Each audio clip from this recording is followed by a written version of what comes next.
Hello everyone, आप देख रहे हैं चैनल अमीन इन्फो।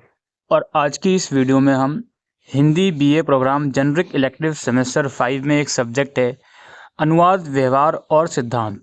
इसका हम एग्जामिनेशन पैटर्न डिस्कस करेंगे, किस टाइप के क्वेश्चंस आते हैं, ब्लूप्रिंट क्या रहता है। तो पेपर आपका 75 मार्क्स का आएगा, 3 घंटे का आपका पेपर रहेगा। इस प्रश्न पत्र में से मिलते ही ऊपर दिए गए निर्धारित स्थान पर, चलो ये तो बात की बात है, यहाँ पे हम बात करेंगे कि आपका क्वेश्चंस किस टाइप के आ रहे हैं।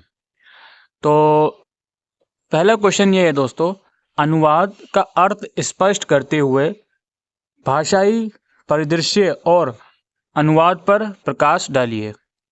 और इसके चॉइस में भी क्वेश्चन आया हुआ है, यानी कि हर क्वेश्चन में इंटरनल चॉइस है। फर्स्ट क्वेश्चन के इंटरनल चॉइस में ये है, विधि और सृजनात्मक साहित्य के अनुवाद की समस्याओं पर विचार कीजिए। 12 मार्क्स का पहला क्वेश्चन है। उसके बाद है, अनुवाद के उपकरण से आप क्या समझते हैं, सोदाहरण स्पष्ट कीजिए।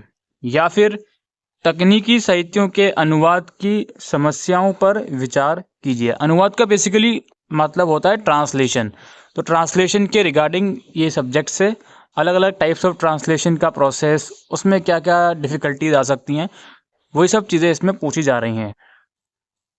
इसके बाद नेक्स्ट क्वेश्चन हमारा है, नीचे दिए गए अनुच्छेद का हिंदी में अनुवाद कीजिए। एक पैराग्राफ दिया हुआ है, जैसे pollution is a significant threat to our environment and is caused by reckless attitude of man towards nature, यानी कि पॉल्यूशन हमारी सेहत के लिए बहुत हानिकारक है। और इसका रीज़न ये है कि जो मनुष्य का जो बिहेवियर है, जो इन्वायरमेंट को ख़राब करने में लगा हुआ है। Earth provide us with food and shelter whereas we treat it mercilessly and plunder its resources। Basically एक पैराग्राफ दिया हुआ है क्वेश्चन नंबर 3 में, इसको आपको हिंदी में ट्रांसलेट करना है। 10 मार्क्स का ये क्वेश्चन है, ठीक है। 2 पैराग्राफ बेसिकली हैं, यानी कि चॉइस में भी एक और पैराग्राफ दिया हुआ है, या तो ये वाला कर लो या फिर ये वाला कर लो। इसके बाद क्वेश्चन नंबर 4 में उल्टा करना, भाई हिंदी से इंग्लिश में आपको ट्रांसलेट करना है। नीचे दिए गए अनुच्छेद का अंग्रेजी में अनुवाद कीजिए। इसमें आपका लिखा हुआ है, गांधी जी का मानना था कि भारत में अंग्रेजी हुकूमत भारतीयों के सहयोग से ही संभव हो पाई थी, और अगर हम सब मिलकर अंग्रेज़ों के खिलाफ हर बात पर असहयोग करें तो आज़ादी संभव है। बेसिकली हिंदी में पैराग्राफ दिया हुआ है, इसको आपको ट्रांसलेट करना है। क्वेश्चन नंबर 4 जो कि अगेन 10 मार्क्स का है, और अल्टरनेट में भी वही पैराग्राफ दिया हुआ है जिसको आपको ट्रांसलेट करना है। उसके बाद हमारा क्वेश्चन नंबर 5 है। इसमें क्या है, नीचे दिए गए शब्दों में से किन्हीं 9 का हिंदी प्रतिरूप लिखिए।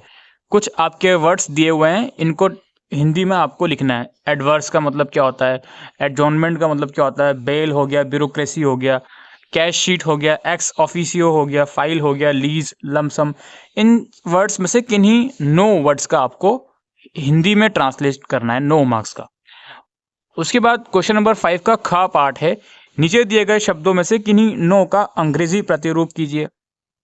अब आपको इंग्लिश में इन शब्दों को ट्रांसलेट करना है, जैसे पत्रकार सम्मेलन और मानदेय, नवीकरण, समाशोधन, पट्टा और अवैतनिक, न्यायिक जांच, स्थगन, दावेदार, कानूनी सलाहकार, प्रार्थी, मुद्रा, देव। तो इनमें से किन्हीं 9 पर आपको इंग्लिश में ट्रांसलेट करना है। क्वेश्चन नंबर 6 आपका है, आपको किन्हीं 2 टिप्पणी लिखी है। का है अनुवाद के प्रकार या वर्तमान संदर्भ में कोश ग्रंथ की उपयोगिता, और खा है अनुवाद का स्वरूप अथवा अनुवाद प्रक्रिया। ये इस तरीके से क्वेश्चंस आप लोगों के एग्जाम्स में आएंगे। तो इस तरह का पैटर्न दोस्तों आपको देखने को मिलेगा। As far as syllabus is concern, total आपकी 4 यूनिट्स हैं, और शुरू की 2 यूनिट्स में से थ्योरेटिकल पार्ट आपको देखने को मिलेगा, जिससे यहाँ पे आप देख सकते हो भाषाई परिदृश्य पर क्वेश्चन आया हुआ है, और इसके अलावा यूनिट 2 में आप देख सकते हो प्रवृत्तियों पर क्वेश्चन आया हुआ है। इस तरीके से आपको क्वेश्चन देखने को मिलेंगे एग्जाम्स में। जो यूनिट 3 और 4 है उसका प्रैक्टिकल टाइप क्वेश्चन है, लाइक एक्चुअल ट्रांसलेशन पैराग्राफ का आपको करने को मिलेगा, या वर्ड्स दे दिए जाएंगे, उसका आपको जो ट्रांसलेशन है इंग्लिश टू हिंदी या हिंदी टू इंग्लिश करने को मिलेगा। तो इस तरह के क्वेश्चंस आपको इस सब्जेक्ट्स में देखने को मिलेंगे।